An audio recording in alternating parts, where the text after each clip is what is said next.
ॐ श्री गणेशाय नमः। श्री सरस्वत्यै नमः। श्री वेदव्यासाय नमः। नारायणं नमस्कृत्य नरं चैव नरोत्तमं देवीं सरस्वतीं व्यासं ततो जयमुदीरयेत्। पंचत्रिंशोऽध्यायः। कौरवों द्वारा उत्तर दिशा की ओर से आकर विराट की गौओं का अपहरण और गोपाध्यक्ष का उत्तर कुमार को युद्ध के लिए उत्साह दिलाना। वैशंपायन उवाच। वैशंपायन जी कहते हैं, जन्मेजय, जिस समय अपने पशुओं को छुड़ा लेने की इच्छा से राजा विराट त्रिगर्तों से युद्ध करने के लिए गए, उसी समय दुर्योधन ने अपने मंत्रियों के साथ विराट देश पर चढ़ाई की। राजन, भीष्म, द्रोण, कर्ण, अस्त्र विद्या के श्रेष्ठ विद्वान कृपाचार्य, अश्वत्थामा, शकुनी, दुशासन, विविंशति, विकर्ण, पराक्रमी चित्रसेन, दुर्मुख, दुश्शल तथा अन्य महारथी भी दुर्योधन के साथ थे। इन सब ने राजा विराट के मत्स्य देश में आकर उनके गोष्ठों में भगदड़ मचा दी और बड़े वेग से बलपूर्वक गोधन का अपहरण करना आरंभ किया। वे कौरव वीर राजा विराट की 60,000 गौओं को विशाल रथ समूह द्वारा चारों ओर से घेर कर हाँक ले चले। उस समय वहां भयंकर मारपीट हुई। उन महारथियों द्वारा मारे जाते हुए गोष्ठ के ग्वालों का जोर जोर से होने वाला आर्तनाद बहुत दूर तक सुनाई देता था। तब उन गौओं का रक्षक भयभीत हो तुरंत ही रथ पर बैठकर आर्त की भांति विलाप करता हुआ राजधानी की ओर चल दिया। राजा विराट के नगर में पहुंचकर वह राजभवन के समीप गया और रथ से उतरकर तुरंत यह समाचार सूचित करने के लिए महल के भीतर चला गया। वहां मत्स्यराज के मानी पुत्र भूमिंजय, जिसे उत्तर भी कहते हैं, भूमिंजय या उत्तर से मिलकर उस गोप ने उनसे राज्य के पशुओं के अपहरण का सब समाचार बताते हुए कहा, राजकुमार, आप इस राष्ट्र की वृद्धि करने वाले हैं। आज कौरव आपकी 60,000 गौओं को हाँक ले जा रहे हैं। उनके हाथ से उस गोधन को जीत लाने के लिए उठ खड़े होइए। राजपुत्र, आप इस राज्य के हितैषी हैं, अतः स्वयं ही युद्ध के लिए तैयार होकर निकलिए। मत्स्य नरेश ने अपनी अनुपस्थिति में आपको ही यहाँ का रक्षक नियुक्त किया है। वे सभा में आपसे प्रभावित होकर आपकी प्रशंसा में बड़ी बड़ी बातें किया करते हैं। उनका कहना है, मेरा यह पुत्र मेरे अनुरूप शूरवीर और इस वंश का भार वहन करने में समर्थ है। मेरा वह लाडला बेटा बाण चलाने तथा अन्यान्य अस्त्रों के प्रयोग की कला में भी निपुण, सदा युद्ध के लिए उद्युत रहने वाला और वीर है। उन महाराज का यह कथन आज सत्य सिद्ध होना चाहिए। पशु संपत्ति वाले समस्त राजाओं में आप श्रेष्ठ हैं, अतः कौरवों को परास्त करके अपने पशुओं को लौटा लाइए और बाणों की भयंकर अग्नि से इन कौरवों की सारी सेनाओं को भस्म कर डालिए।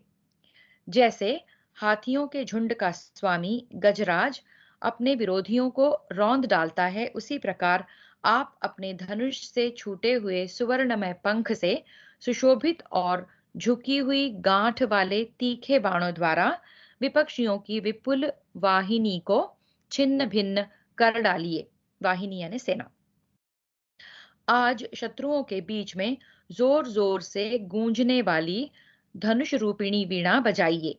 पाश यानी प्रत्यंचा बांधने के दोनों सिरे, उसके उपधान यानी खूंटियां हैं, प्रत्यंचा तार है, धनुष उसका दंड है और बाण ही उससे झनकृत होने वाले वर्ण यानी कि स्वर है। प्रभु, अब चांदी के समान चमकने वाले वे श्वेत रंग के घोड़े आपके रथ में जोते जाएं और सिंह के चिन्ह से सुशोभित सुवर्ण में ऊंचा ध्वज फहरा दिया जाए। वीरवर, आपके हाथ बहुत मजबूत हैं। उनके द्वारा आपके चलाए हुए सोने की पांख और स्वच्छ नोक वाले बाण शत्रु पक्ष के राजाओं की राह रोककर सूर्य देव को भी ढक दें।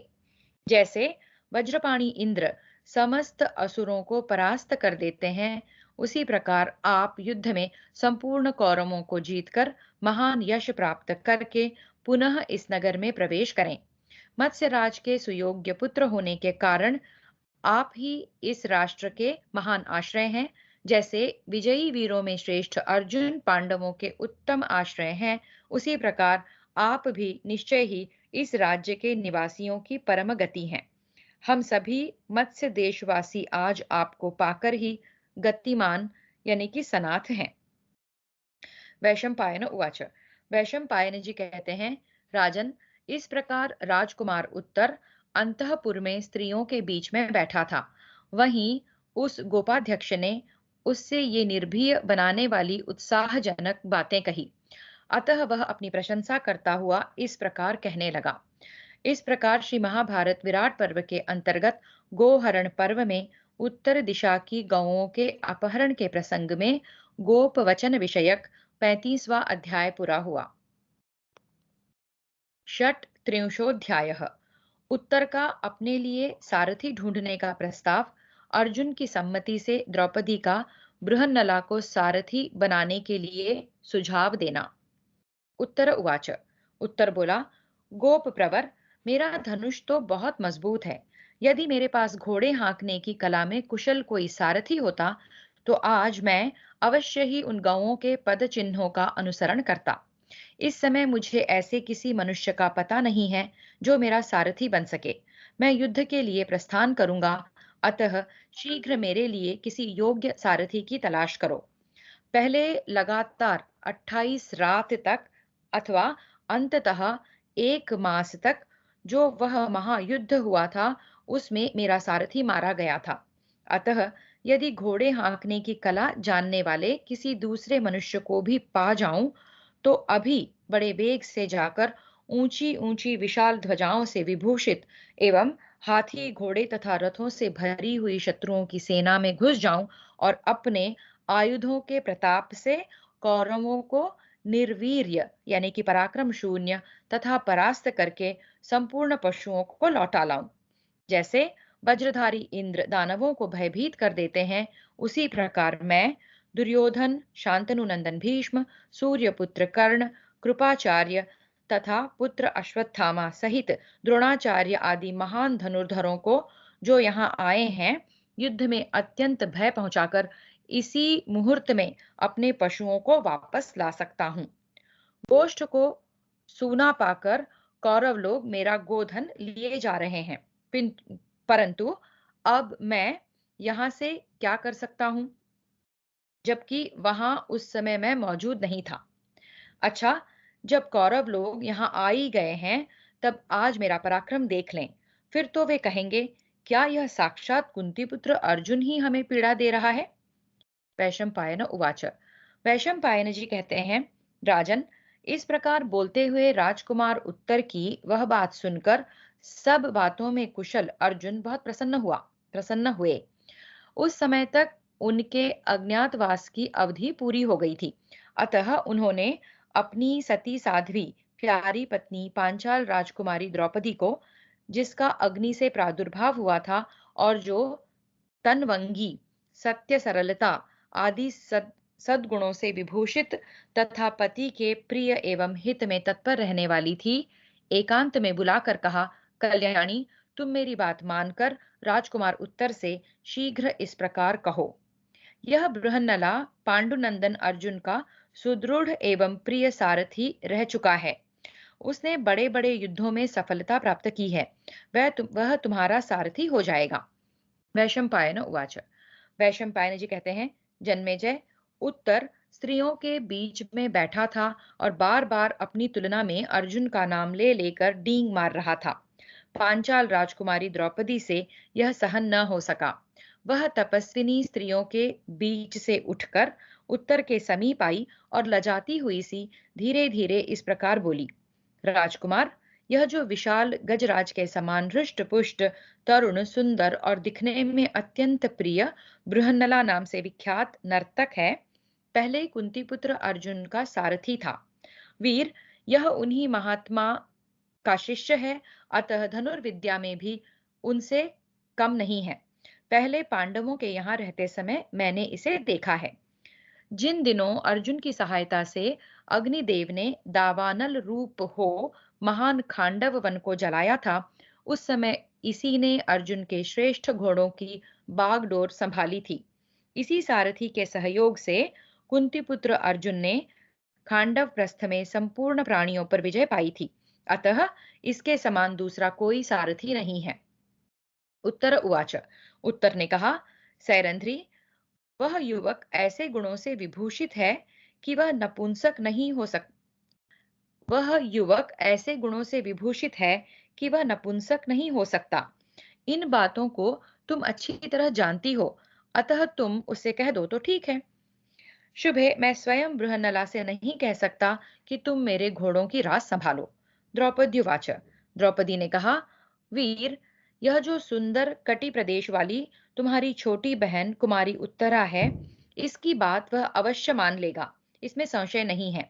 यदि वह सारथी हो जाए तो निस्संदेह संपूर्ण कौरवों को जीतकर और गौओं को भी वापस लेकर तुम्हारा इस नगर में आगमन हो सकता है। यह ध्रुव सत्य है। सैरंध्री के ऐसा कहने पर उत्तर अपनी बहन से बोला, निर्दोष अंगों वाली उत्तरे, जाओ उस बृहन्नला को बुला ले आओ। भाई के भेजने पर कुमारी उत्तरा शीघ्र नृत्यशाला में गई, जहां पांडुनंदन महाबाहु अर्जुन कपट वेश में छिप कर रहते थे।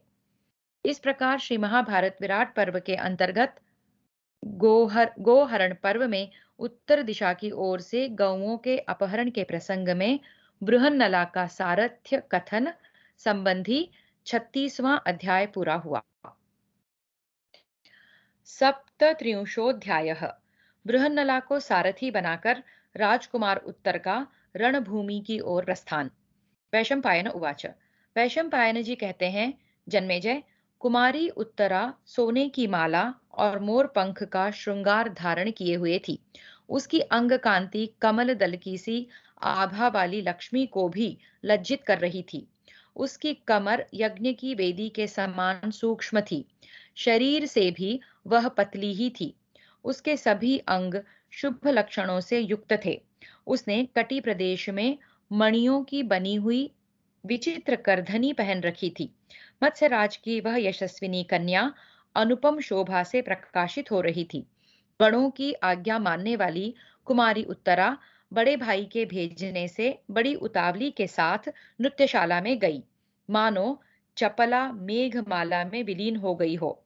उसके नेत्रों की टेढ़ी टेढ़ी बरौनियां बड़ी भली मालूम होती थी। उसकी परस्पर सटी हुई जांघें हाथी की सूंड के समान सुशोभित होती थी। दांत चमकीले और मनोहर थे। शरीर का मध्य भाग बड़ा सुहावना था। वह अनिंद्य सुंदरी सुंदर हार धारण किए उन कुंती नंदन अर्जुन के पास पहुंचकर गजराज के समीप गई हुई हथिनी के समान शोभा पा रही थी। विराट कुमारी उत्तरा स्त्रियों में रत्न स्वरूपा और मन को प्रिय लगने वाली थी। वह उस राजभवन में इंद्र की साम्राज्य लक्ष्मी के समान सम्मानित थी। उसके नेत्र बड़े बड़े थे।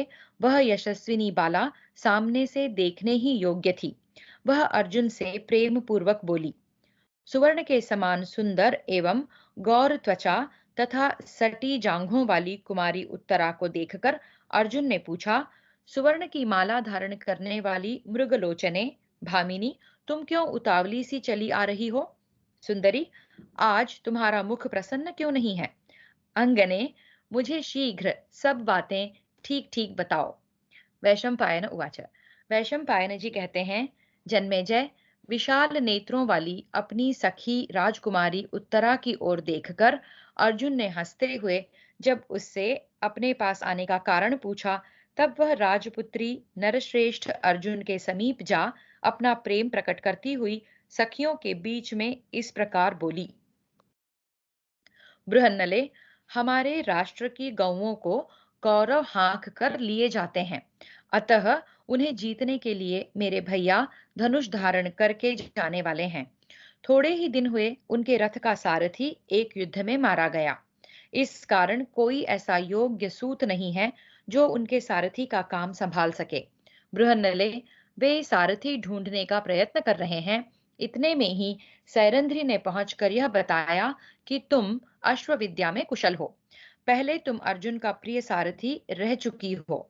तुम्हारी सहायता से उन पांडव शिरोमणि ने समूचे पृथ्वी पर विजय पाई है। अतः बृहन्नले, इसके पहले कि कौरव लोग हमारी गौओं को बहुत दूर लेकर चले जाएं, तुम मेरे भाई के सारथी का कार्य अच्छी तरह कर दो। सखी, मैं बड़े प्रेम से यह बात कहती हूँ। यदि आज इतना अनुरोध करने पर भी तुम मेरी बात नहीं मानोगी, तो मैं प्राण त्याग दूंगी। सुंदर कटी प्रदेश वाली सखी उत्तरा के ऐसा कहने पर शत्रुओं को संताप देने वाले अर्जुन, अमित पराक्रमी राजकुमार उत्तर के समीप गए। मद टपकाने वाले गजराज की भांति शीघ्रता पूर्वक आते हुए अर्जुन के पीछे पीछे विशाल नेत्रों वाली उत्तरा भी आई, ठीक उसी तरह जैसे हथिनी हाथी के पीछे पीछे जाती है। राजकुमार उत्तर ने बृहन्नला को दूर से ही देखकर इस प्रकार कहा, बृहन्नले, अर्जुन ने तुम्हें सारथी बनाकर खांडव वन में अग्नि को तृप्त किया था। इतना ही नहीं, कुंती पुत्र धनंजय ने तुम जैसे सारथी के सहयोग से ही समूची पृथ्वी पर विजय पाई है। तुम्हारे विषय में यह बात सैरंध्री कह रही थी, क्योंकि वह पांडवों को अच्छी तरह जानती है। बृहन्नले, तुम अर्जुन की ही भांति मेरे घोड़ों को भी काबू में रखना, क्योंकि मैं अपना गोधन वापस लाने के लिए कौरवों के साथ युद्ध करने वाला हूँ। पहले तुम अर्जुन का प्रिय सारथी रह चुकी हो, और तुम्हारी ही सहायता से उन पांडव शिरोमणि ने समूचे पृथ्वी पर विजय पाई है। उसके ऐसा कहने पर बृहन्नला राजकुमार से बोली, भला मेरी क्या शक्ति है कि मैं युद्ध के मुहाने पर सारथी का काम संभाल सकूं। राजकुमार, आपका कल्याण हो। यदि गाना हो, नृत्य करना हो अथवा विभिन्न प्रकार के बाजे बजाने हो, तो वह कर लूंगी। सारथी का काम मुझसे कैसे हो सकता है। उत्तर उवाच, उत्तर बोला, बृहन्नले, तुम पुनः लौटकर गायक या नर्तक जो चाहो बन जाना। इस समय तो शीघ्र ही मेरे रथ पर बैठकर श्रेष्ठ घोड़ों को काबू में करो। वैशंपायन उवाच, वैशंपायन जी कहते हैं, जन्मेजय, शत्रुओं का दमन करने वाले पांडुनंदन अर्जुन ने सब कुछ जानते हुए भी उत्तरा के सामने हंसी के लिए बहुत से अनभिज्ञता सूचक कार्य किए। वे कवच को ऊपर उठाकर शरीर में डालने लगे। यह देखकर वहां खड़ी हुई बड़े बड़े नेत्रों वाली राजकुमारियां हंसने लगी। बृहन्नला को कवच धारण के समय भूल करती देख राजकुमार उत्तर ने स्वयं ही उसे बहुमूल्य कवच धारण कराया। फिर उसने स्वयं ही सूर्य के समान कांतिमान सुंदर कवच धारण किया और रथ पर सिंह ध्वज फहराकर बृहन्नला को सारथी के कार्य में नियुक्त कर दिया। तदनंतर बहुत से बहुमूल्य धनुष और सुंदर बाण लेकर वीर उत्तर बृहन्नला सारथी के साथ युद्ध के लिए प्रस्थित हुआ। उस समय उत्तरा और उसकी सखी रूपा दूसरी राजकन्याओं ने कहा, बृहन्नले, तुम युद्ध भूमि में आए हुए भीष्म, द्रोण आदि प्रमुख कौरव वीरों को जीतकर हमारी गुड़ियाओं के लिए उनके महीन, कोमल और विचित्र रंग के सुंदर सुंदर वस्त्र ले आना। ऐसा कहती हुई उन सब कन्याओं से पांडुनंदन अर्जुन ने हंसते हुए मेघ और दुंदुभि के समान गंभीर वाणी में कहा। वाच, बृहन्नला बोली, यदि ये राजकुमार उत्तर रणभूमि में उन महारथियों को परास्त कर देंगे, तो मैं अवश्य उनके दिव्य और सुंदर वस्त्र ले आऊंगी। वैशंपायन उवाच, वैशंपायन जी कहते हैं, जन्मेजय, ऐसा कहकर शूरवीर अर्जुन ने भांति भांति की ध्वजा पताकाओं से सुशोभित कौरवों की ओर जाने के लिए घोड़ों को हाँक दिया। ध्वजा पताकाओं से सुशोभित रथ को कौरवों की ओर जाने के लिए घोड़ों को हाँक दिया। ओके। बृहन्नला के साथ उत्तम रथ पर बैठे हुए महाबाहु उत्तर को जाते देख स्त्रियों, कन्याओं तथा उत्तम व्रत का पालन करने वाले ब्राह्मणों ने उसकी दक्षिणावर्त परिक्रमा की। तत्पश्चात स्त्रियां और कन्याएं बोली, फिर से, बृहन्नला के साथ उत्तम रथ पर बैठे हुए महाबाहु उत्तर को जाते देख स्त्रियों, कन्याओं तथा उत्तम व्रत का पालन करने वाले ब्राह्मणों ने उसकी दक्षिणावर्त परिक्रमा की।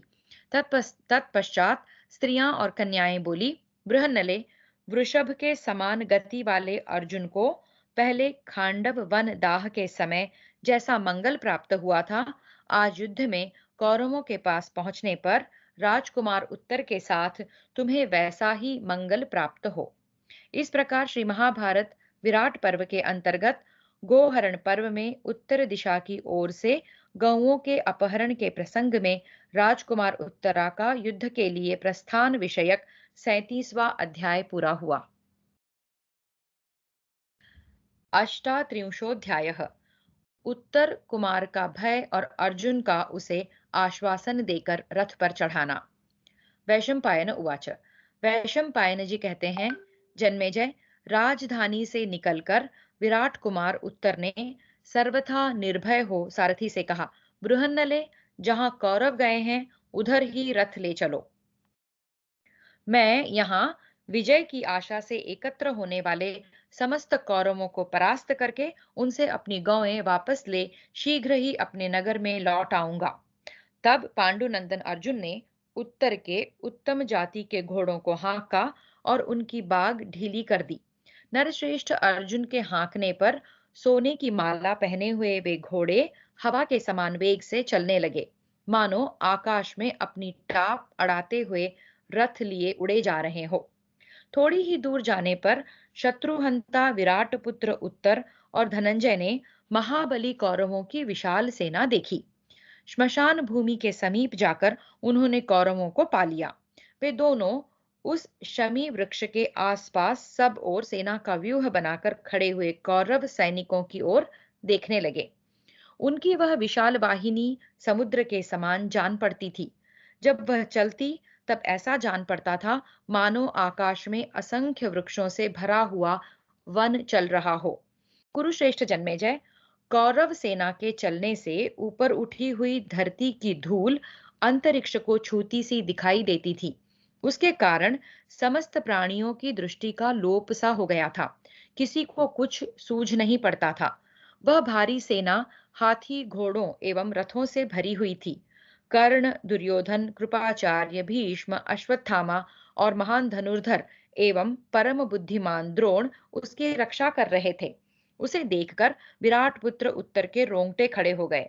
उसने भय से व्याकुल होकर अर्जुन से कहा, उत्तर उवाच। उत्तर बोला, बृहन्नले, मुझ में कौरवों के साथ युद्ध करने का साहस नहीं है, क्योंकि देखो, भय के कारण मेरे रोए खड़े हो गए हैं। इस सेना के भीतर बहुतेरे बड़े बड़े वीर हैं। यह बड़ी भयानक जान पड़ती है। इसे परास्त करना तो देवताओं के लिए भी अत्यंत कठिन है। कौरवों की सेना का कहीं अंत नहीं है। मैं इसका सामना नहीं कर सकता। भयानक धनुष वाली भरतवंशियों की इस विशाल वाहिनी में प्रवेश करना तो दूर रहे, मैं इसके संबंध में बात भी नहीं कर सकता। रथ, हाथी और घोड़ों से यह कौरव दल खचाखच भरा हुआ है। पैदल सिपाहियों और असंख्य ध्वजाओं से व्याप्त है। इसलिए रणभूमि में इन शत्रुओं को देखकर ही मेरा हृदय व्यथित सा हो गया है। जहां द्रोण, भीष्म, कृप, कर्ण, विभिंशति, अश्वत्थामा, विकर्ण, सोमदत्त, बालीक तथा रथियों में श्रेष्ठ वीर राजा दुर्योधन है, जो सबके सब तेजस्वी, महान धनुर्धर और युद्ध की कला में प्रवीण हैं, ध्वजा पताकाओं से युक्त उन्मत्त हुए महान गजराजों के समान जान पड़ते हैं। ये सबके सब ध्वजा पताकाओं से युक्त, नीति निपुण, महाधनुर्धर तथा संपूर्ण अस्त्र विद्या का सुनिश्चित ज्ञान रखते हैं। इन पर विजय पाना संपूर्ण सेनाओं के लिए ही नहीं, इंद्र सहित संपूर्ण देवताओं के लिए भी अत्यंत कठिन है। इनके हाथियों पर भी पताकाएं फहरा रही हैं। बड़े बड़े रथ ध्वजाओं से सुशोभित हो रहे हैं। विचित्र आभूषणों से आभूषित घोड़े चारों ओर फैलकर विजय के लिए उद्योगशील प्रतीत होते हैं। ऐसे शूरवीर कौरवों को युद्ध में जीतने के लिए मैं दुर्बुद्धि बालक कहाँ आ गया। सेना की व्यूह रचना करके प्रहार के लिए उद्युत खड़े हुए इन कौरवों को देखकर ही मेरे रोंगटे खड़े हो गए हैं। मुझे मूर्छा सी आ रही है। वैशंपायन उवाच। वैशंपायन जी कहते हैं, जन्मेजय, मूर्ख उत्तर एक साधारण कोटि का मनुष्य था और छद्म वेशधारी सव्यसाची अर्जुन असाधारण वीर थे। अतः उनके प्रभाव को न जानने के कारण वह मूर्खतावश उनके पास रहकर भी उन्हीं के देखते देखते यों विलाप करने लगा। बृहन्नले, मेरे पिता सूने नगर में उसकी रक्षा के लिए मुझे अकेला रखकर स्वयं सारी सेना साथ ले त्रिगर्तों से युद्ध करने के लिए गए हैं। मेरे पास यहाँ कोई सैनिक नहीं है। मैं अकेला बालक हूँ और मैंने अस्त्र विद्या में कभी अधिक परिश्रम भी नहीं किया है। ऐसी दशा में अस्त्र शस्त्रों के ज्ञाता और प्रौढ़ अवस्था वाले इन बहुसंख्यक कौरवों का सामना मैं नहीं कर सकूंगा। अतः तुम रथ लेकर लौट चलो। बृहन्नला उवाच या बृहन्नलो वाच।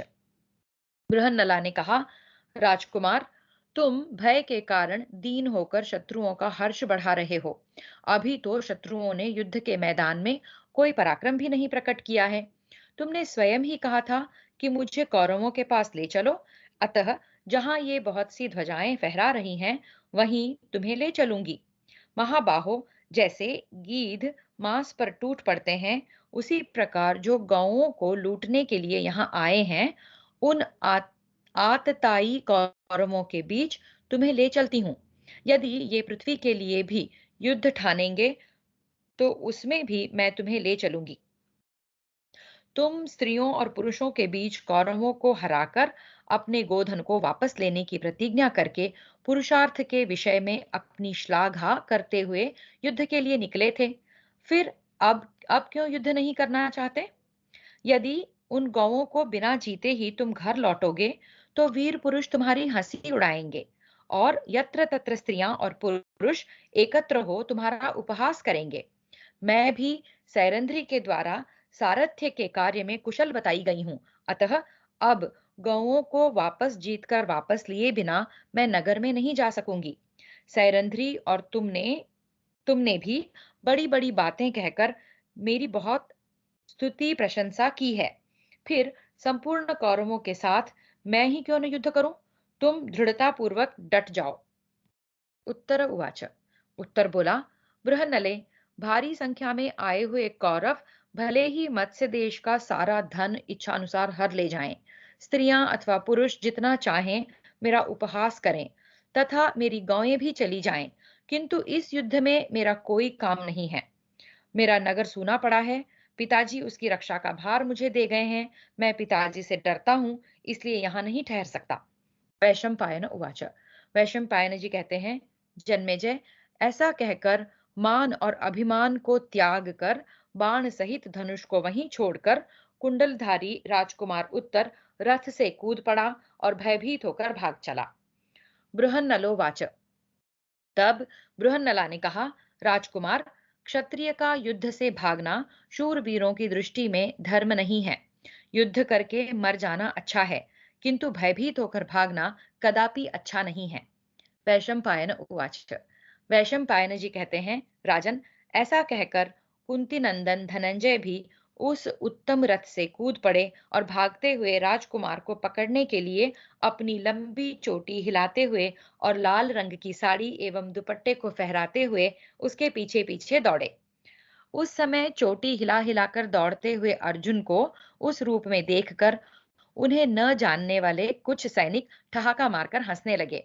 उन्हें शीघ्र गति से दौड़ते देख कौरव आपस में कहने लगे, यह कौन है जो राख में छिपी हुई अग्नि की भांति नारी के वेश में छिपा है? इसकी कुछ बातें तो पुरुषों जैसी है और कुछ स्त्रियों जैसी। इसका स्वरूप तो अर्जुन से मिलता जुलता है, किंतु वेशभूषा इसने नपुंसकों की जैसी बना रखी है। देखो ना, वही अर्जुन जैसा सिर है, वैसी ही ग्रीवा है, वे ही परिघ जैसी मोटी भुजाएं हैं और उन्हीं के समान इसकी चाल ढाल भी है। अतः यह अर्जुन के सिवा दूसरा कोई नहीं है। मनुष्यों में धनंजय का वही स्थान है जो देवताओं में इंद्र का है। संसार में अर्जुन के सिवा दूसरा कौन वीर है जो अकेला हम लोगों का सामना करने के लिए चला आए?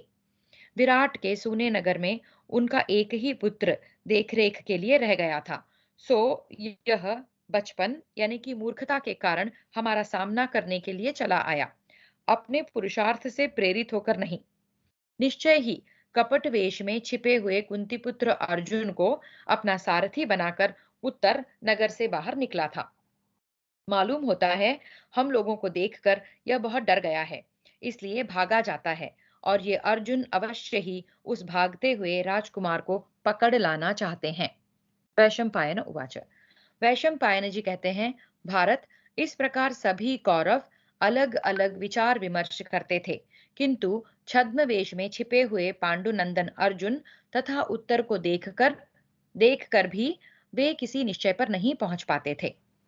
उस समय दुर्योधन ने रथियों में श्रेष्ठ समस्त सैनिकों से इस प्रकार कहा, अर्जुन, श्री कृष्ण, बलराम और प्रद्युम्न भी संग्राम भूमि में हम लोगों का सामना नहीं कर सकते। यदि कोई दूसरा मनुष्य ही हिजड़े का रूप धारण करके इन गौओं के स्थान पर आएगा, तो मैं उसे अपने तीखे बाणों से घायल करके धरती पर सुला दूंगा। यह उपर्युक्त वीरों में से ही कोई एक हो तो भी अकेला समस्त कौरवों के साथ कैसे युद्ध कर सकता है? उधर यह अर्जुन ही तो नहीं है। नहीं, वे नहीं जान पड़ते। इस प्रकार आपस में मंत्रणा करते हुए समस्त कौरव महारथी अर्जुन के विषय में कोई निश्चय नहीं कर पाते थे। कई एक कहने लगे कि अर्जुन की शक्ति महान है, उनका पराक्रम इंद्र के समान है, वे दृढ़ता पूर्वक शत्रुओं का वेधन करने वाले हैं। यदि वे ही आज युद्ध करने के लिए आ रहे हैं, तब तो समस्त सैनिकों का जीवन संशय में पड़ गया। वे इस मनुष्य को वहां अर्जुन से भिन्न भिन्न भी नहीं निश्चित कर पाते थे। उधर अर्जुन ने भागते हुए उत्तरा का पीछा करके 100 कदम दूर जाते जाते उसके केश पकड़ लिए। अर्जुन के द्वारा पकड़ लिए जाने पर विराट पुत्र उत्तर बड़ी दीनता के साथ आर्त की भांति विलाप करने लगा। उत्तर उवाच। उत्तर बोला, सुंदर कटी वाली कल्याणमयी बृहन्नले, तुम मेरी बात सुन लो। मेरे रथ को शीघ्र लौटाओ, क्योंकि मनुष्य जीवित रहे तो वह अनेक बार मंगल देखता है। मैं तुम्हें शुद्ध सुवर्ण की 100 मोहरें देता हूँ, साथ ही अत्यंत प्रकाशमान स्वर्ण जटित 8 वैदूर्य मणियां भेंट करता हूँ।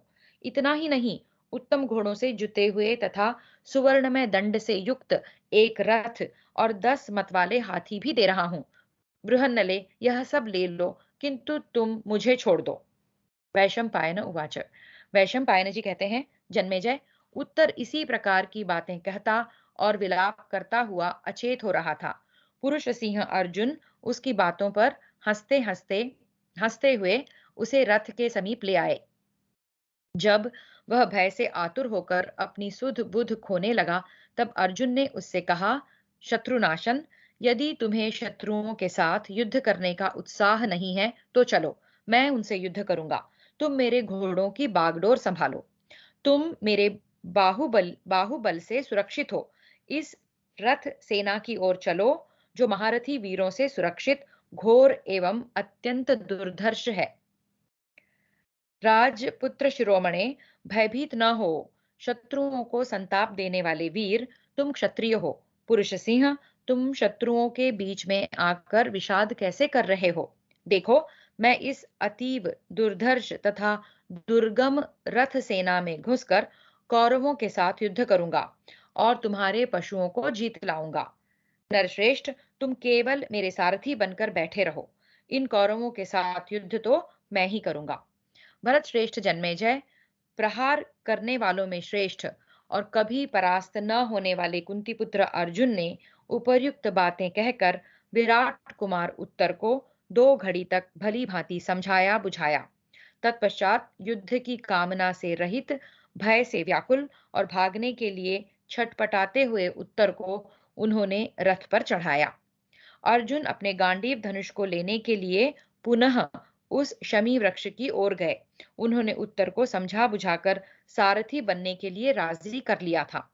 इस प्रकार श्री महाभारत विराट पर्व के अंतर्गत गोहरण पर्व में उत्तर दिशा से गौओं के अपहरण के प्रसंग में उत्तर के आश्वासन से संबंध रखने वाला 38वां अध्याय पूरा हुआ।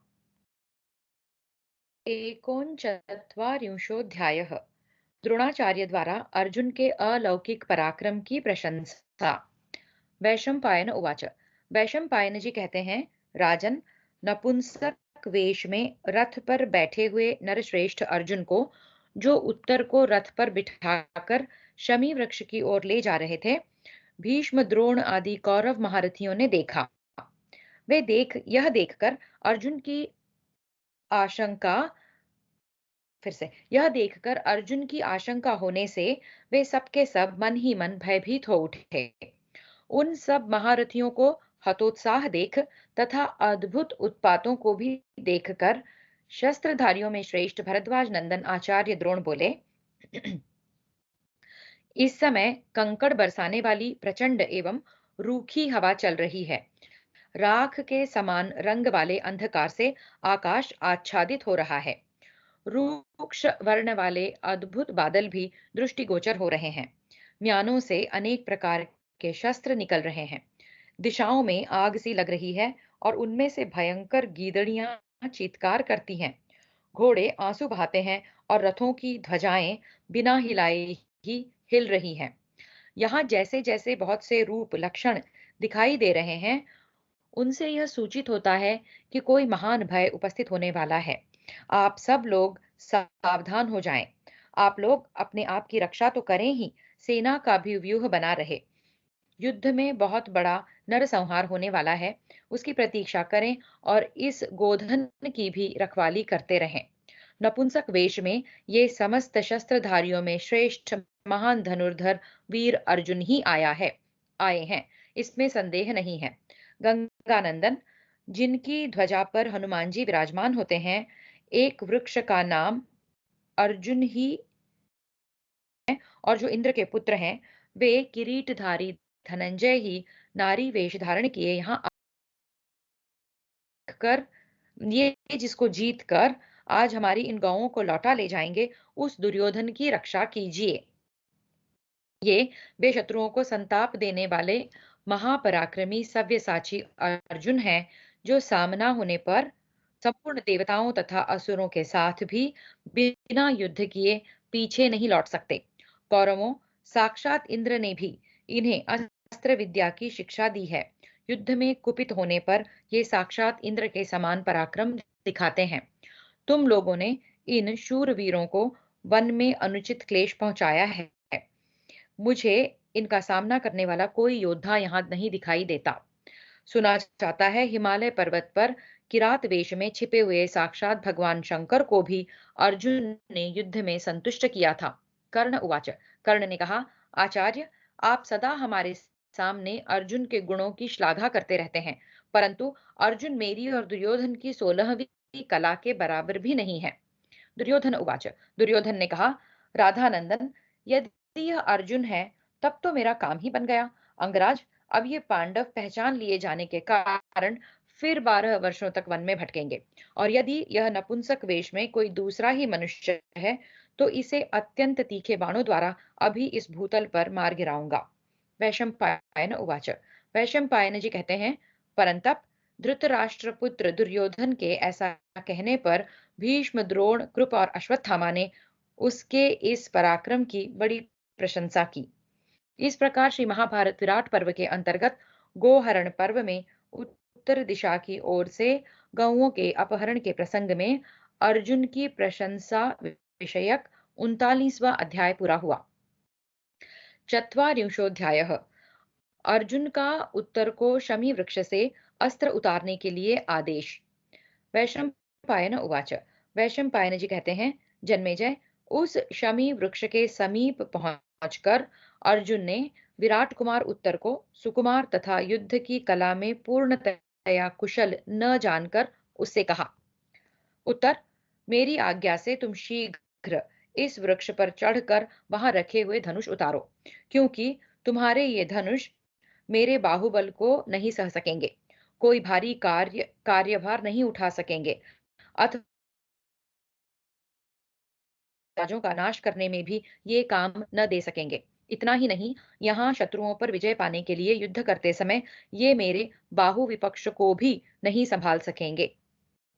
शत्रुओं को संताप देने वाले महाबाहु उत्तर, तुम्हारे ये सभी अस्त्र शस्त्र अत्यंत सूक्ष्म, छोटे और कोमल हैं। इनके द्वारा यहाँ विजय दिलाने वाला पराक्रम नहीं किया जा सकता। इसलिए भूमिंजय भूमिंजय पत्तों से सुशोभित इन शमी वृक्ष पर शीघ्र चढ़ जाओ। इस पर युधिष्ठिर, भीम, अर्जुन, नकुल और सहदेव, इन सब पांडवों के धनुष रखे हुए हैं। उन शूरवीरों के ध्वज, बाण और दिव्य कवच भी यही हैं। यहीं अर्जुन का वह महान शक्तिशाली गांडीव धनुष भी है, जो अकेला ही 1,00,000 धनुषों के समान है। यह राष्ट्र की वृद्धि करने वाला, परिश्रम को सहने में समर्थ और ताड़ के समान अत्यंत विशाल है। संपूर्ण आयुधों में यह सबसे बड़ा है और शत्रुओं को विशेष पीड़ा देने वाला है।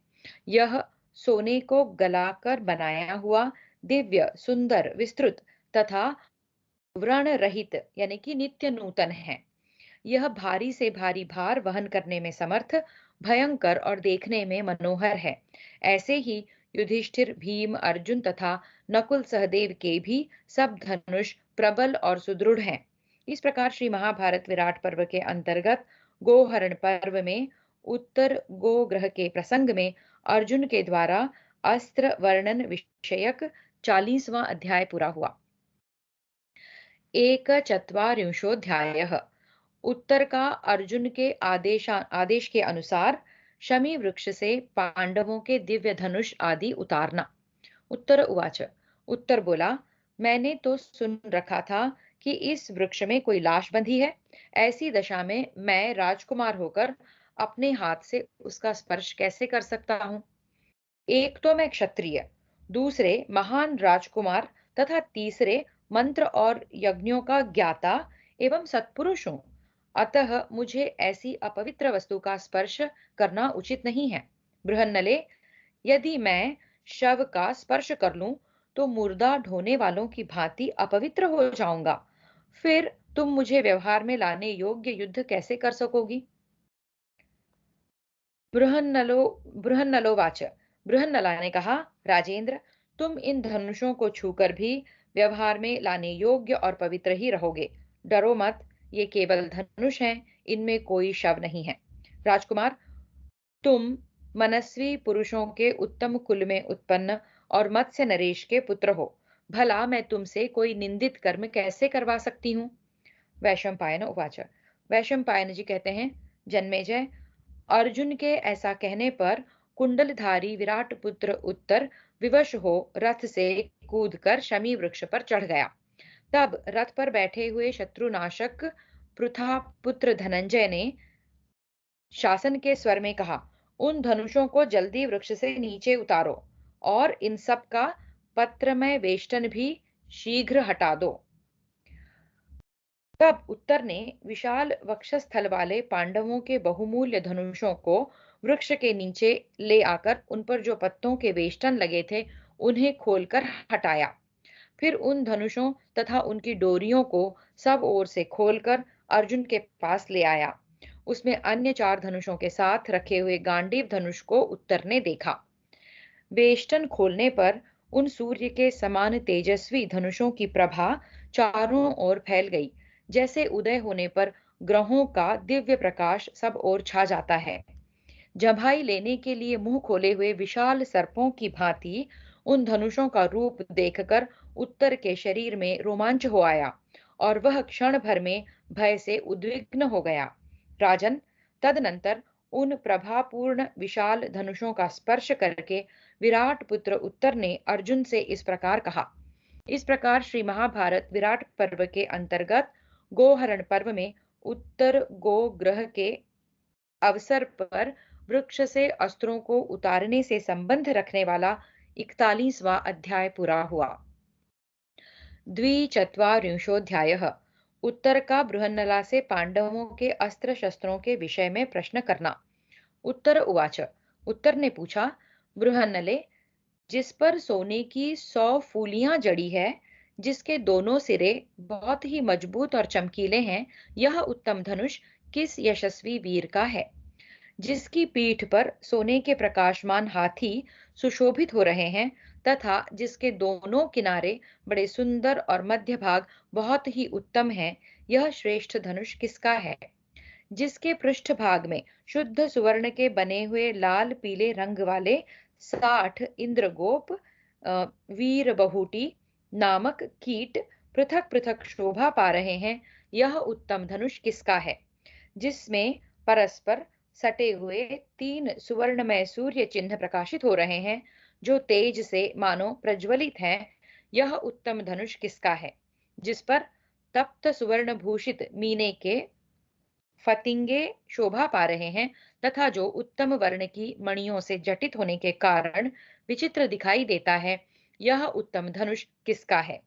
ये जो सोने के तरकसों में सहस्रों नाराज रखे हुए हैं, जिनके सब और विशेषतः अग्रभाग में सोने का पानी चढ़ा है और जो सबके सब पंख वाले हैं, ये किसके उपयोग में आते हैं? ये मोटे मोटे विपाठ यानी कि स्थूल दंड वाले बाण विशेष किसके हैं? इनमें गीध की पांखें लगी हुई हैं। इन बाणों को पत्थर पर रगड़कर तेज किया गया है। इनके रंग हल्दी के समान हैं और अग्रभाग बहुत ही सुंदर है। कारीगर ने इन पर भी खूब पानी चढ़ाया है। ये सब के सब लोहे के ही बाण हैं, अर्थात इनमें नीचे काठ का डंडा नहीं लगा है। सिर पर 5 सिंहों के चिन्ह हैं। ऐसा यह काले रंग का धनुष किसका है? यह तो सूअर के कान के समान नोक वाले 10 बाणों को एक साथ धारण कर सकता है। ये जो शत्रुओं का रक्त पीने वाले मोटे, विशाल तथा अर्धचंद्राकार दिखाई देने वाले 700 नाराज रखे हुए हैं, किसके हैं? जिनके पूर्वार्ध भाग तोते की पांख के समान रंग वाले और उत्तरार्ध भाग सुवर्णमय पंख से युक्त एवं पीले हैं, जो पत्थर पर घिसकर तेज किए हुए और लोहे के बने हैं, ऐसे ही सुंदर पांख वाले बाण किसके हैं? जिसके पृष्ठभाग में मेढ़की का चित्र है और जिसका मुख भाग भी मेढ़की के मुख सा बना हुआ है, ऐसा यह भारी भार सहन करने में समर्थ दिव्य और शत्रु मंडली के लिए भयंकर विशाल खड्ग किसका है? जो बाघ के चमड़े की बनी हुई म्यान के भीतर रखा गया है, जो सुवर्ण चित्रित और शत्रुओं के लिए असह्य है, जिसका अग्रभाग भी बहुत ही सुंदर है, जिसका म्यान पर चित्रकारी जिसकी म्यान पर चित्रकारी हुई हुई है, जो घुर जो घुंघरूदार और विशाल है, उन सोने की मूठ वाला दिव्य एवं अत्यंत निर्मल खड्ग किसका है? जिसे गोचर्म की म्यान में रखा गया है, जो निषध देश का बना हुआ है, जिसे कोई तोड़ नहीं सकता, जो भारी भार सह सकता है, वह सोने की मूठ वाला विमल खड्ग किसका है?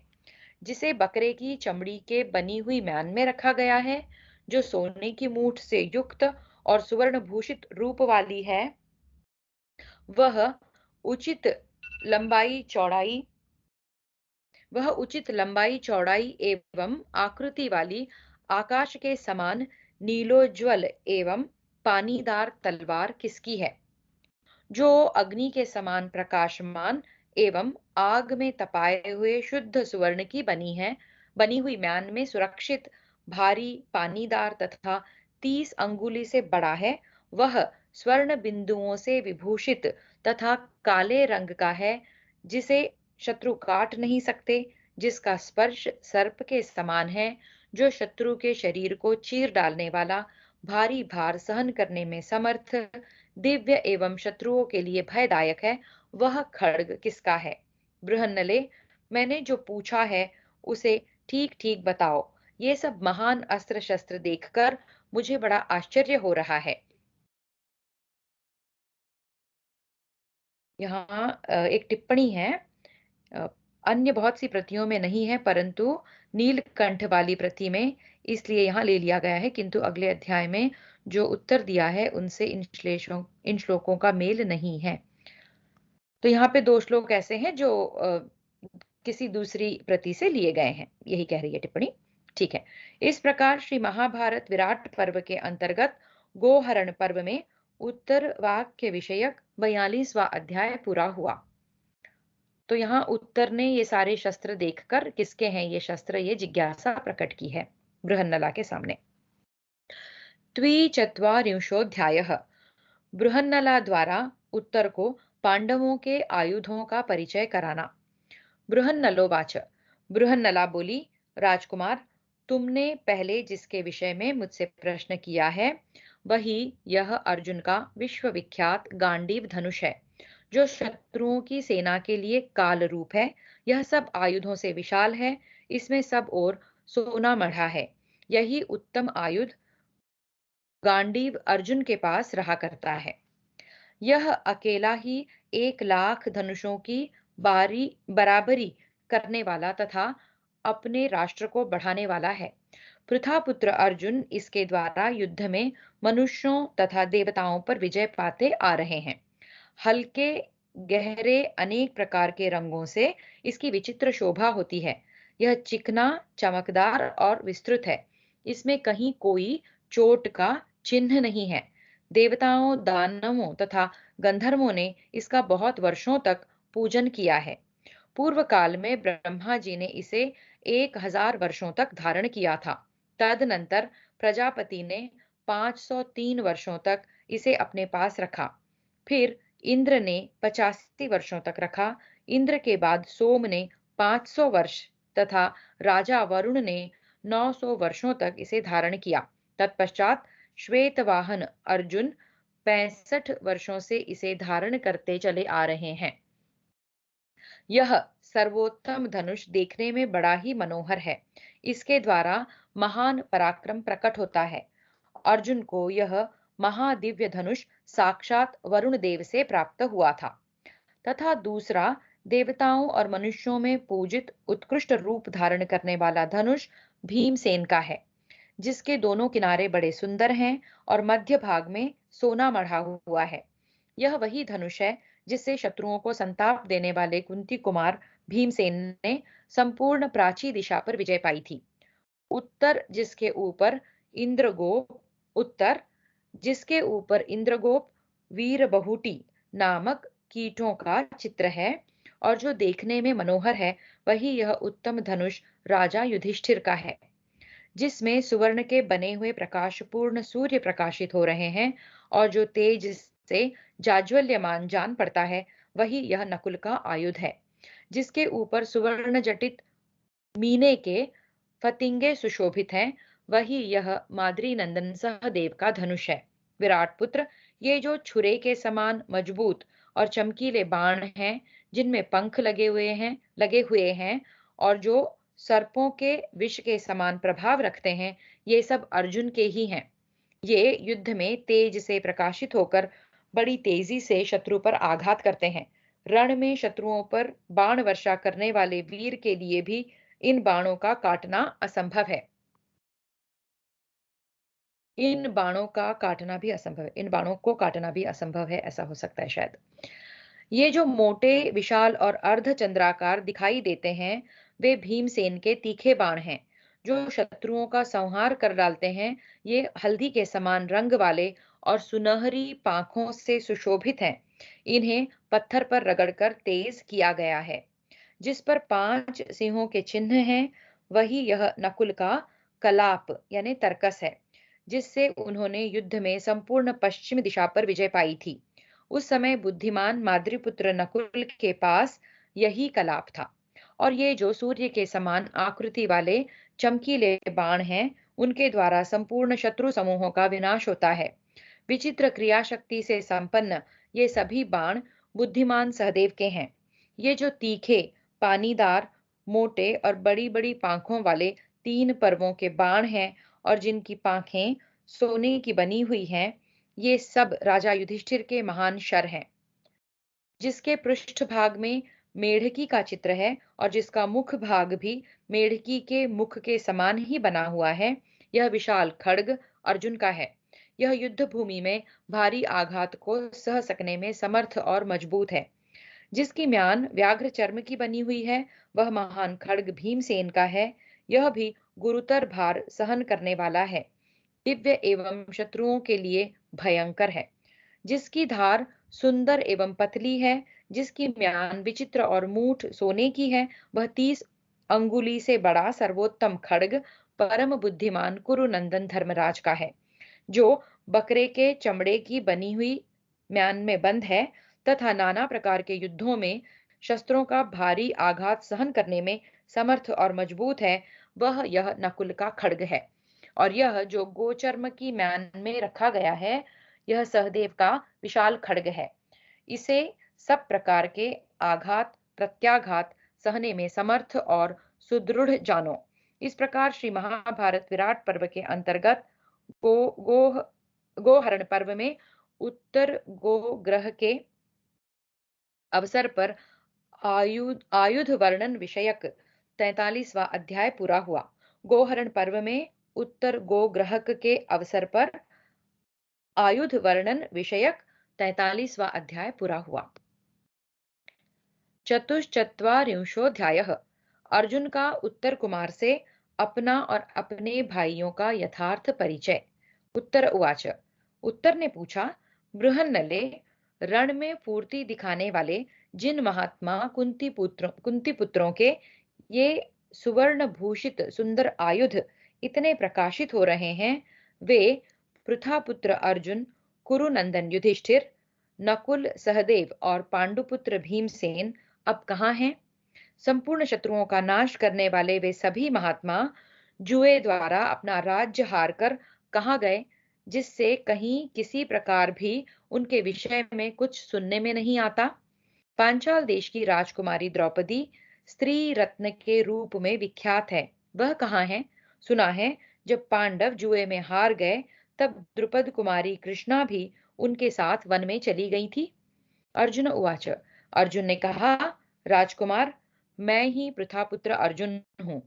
राजा की सभा के माननीय सदस्य कंक ही युधिष्ठिर हैं। बल्लभ भीमसेन हैं, जो तुम्हारे पिता के भोजनालय में रसोइये का काम करते हैं। अश्वों की देखभाल करने वाले ग्रंथिक नकुल हैं और गौशाला के अध्यक्ष तंतिपाल सहदेव। सैरंध्री को ही द्रौपदी समझो, जिसके कारण सभी कीचक मारे गए। उत्तर उवाच। उत्तर बोला, मैंने पहले से जो अर्जुन के 10 नाम सुन रखे हैं, उन्हें यदि यदि तुम बता दो, तो मैं तुम्हारी सारी बातों पर विश्वास कर सकता हूँ। अर्जुन उवाच। अर्जुन ने कहा, विराट पुत्र, मेरे जो 10 नाम हैं, जो और जिन्हें तुमने पहले से ही सुन रखा है, उनका वर्णन करता हूँ, सुनो। एकाग्र चित्त हो, सावधानी के साथ सबको सुनना। वे नाम ये हैं: अर्जुन, फाल्गुन, जिष्णु, किरीट, श्वेतवाहन, बीभत्सु, विजय, कृष्ण, सव्यसाची और धनंजय। उत्तर उवाच। उत्तर ने पूछा, किस कारण से आपका नाम विजय हुआ और किस लिए आप श्वेतवाहन कहलाते हैं?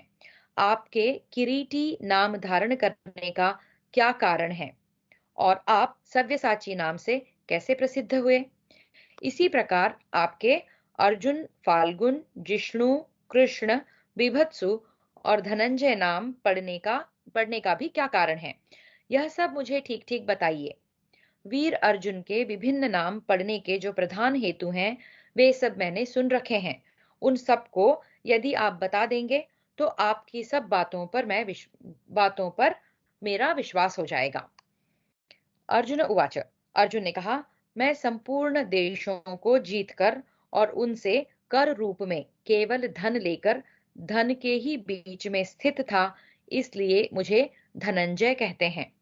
जब मैं संग्राम भूमि में रणोन्मत्त योद्धाओं का सामना करने के लिए जाता हूँ, तब उन्हें परास्त किए बिना कभी नहीं लौटता, इसलिए वीर पुरुष मुझे विजय के नाम से जानते हैं।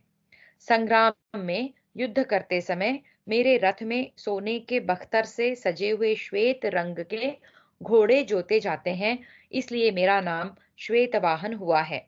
तथा हिमालय के शिखर पर उत्तरा फाल्गुनी नक्षत्र में दिन के समय मेरा जन्म हुआ था, इसलिए मुझे फाल्गुन कहते हैं।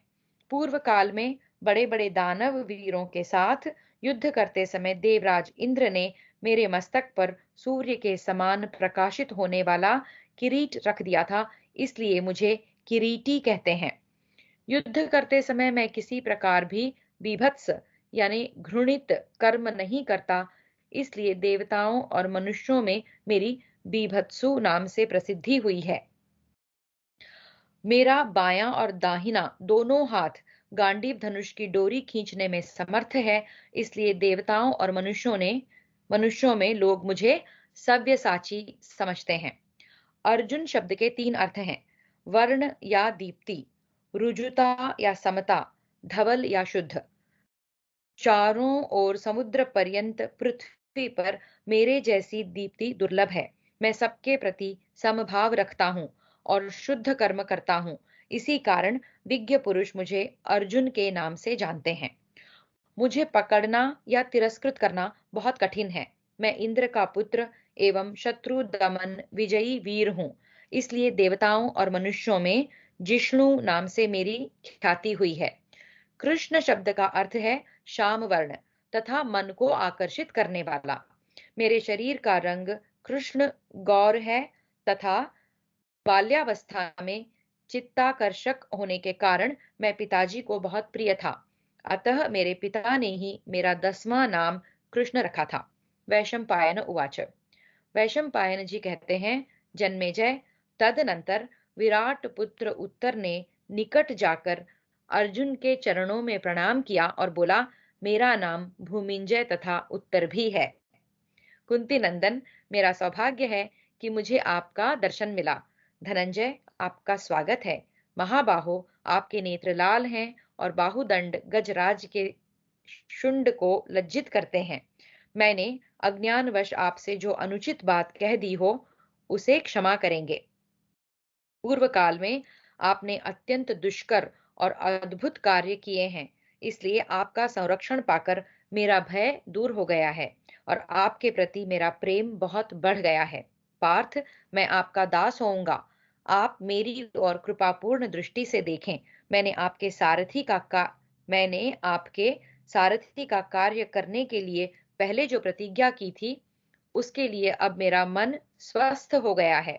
मेरा महान सौभाग्य प्रकट हुआ है, जिससे मुझे आपकी सेवा का यह शुभ अवसर प्राप्त हो रहा है।